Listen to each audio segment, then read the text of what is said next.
Never run out of battery again with the INIU portable charger, the slimmest 10,000 milliamp hour power bank that keeps your devices charged on the go. Stay powered up wherever you go. Click the link in the video description to shop now on Amazon. Welcome to the Spears Spotlight, where we dive into the fascinating stories of Britney's life and career. Today, we're taking a trip down memory lane with Tina Knowles' memoir, Matriarch, which reveals some surprising behind-the-scenes moments from her time as Beyoncé's mother and Destiny's Child's manager.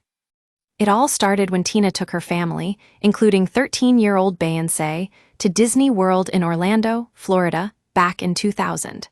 Little did they know that their fun day would be marred by some uncomfortable encounters with fellow celebrities. You see, Jessica Simpson was also on the lineup, and backstage, things got very interesting. Tina noticed that event organizers were treating Destiny's Child and Jessica differently talk about a double standard. Britney, who was already an established star at this point, received a bigger dressing room than the group, which she found strange.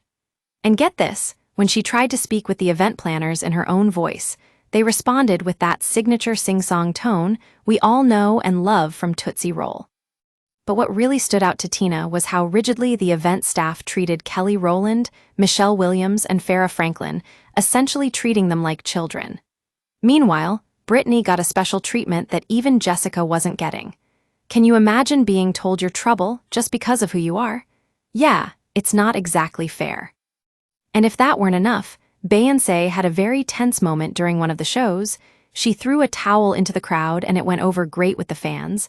But once she left the stage, things took a turn for the worse. The police showed up and threatened to shut down her second performance unless she didn't throw anything off stage again. Talk about a buzzkill. But the craziest part? When Matthew Knowles, Tina's husband and Destiny's Child manager at the time, got into trouble for putting on a goofy costume backstage. I mean, come on. It was just an attempt to lighten the mood, but somehow he ended up getting scolded. Who knew being too Texas would be seen as a problem? Now, you might wonder how all this relates to Britney's career.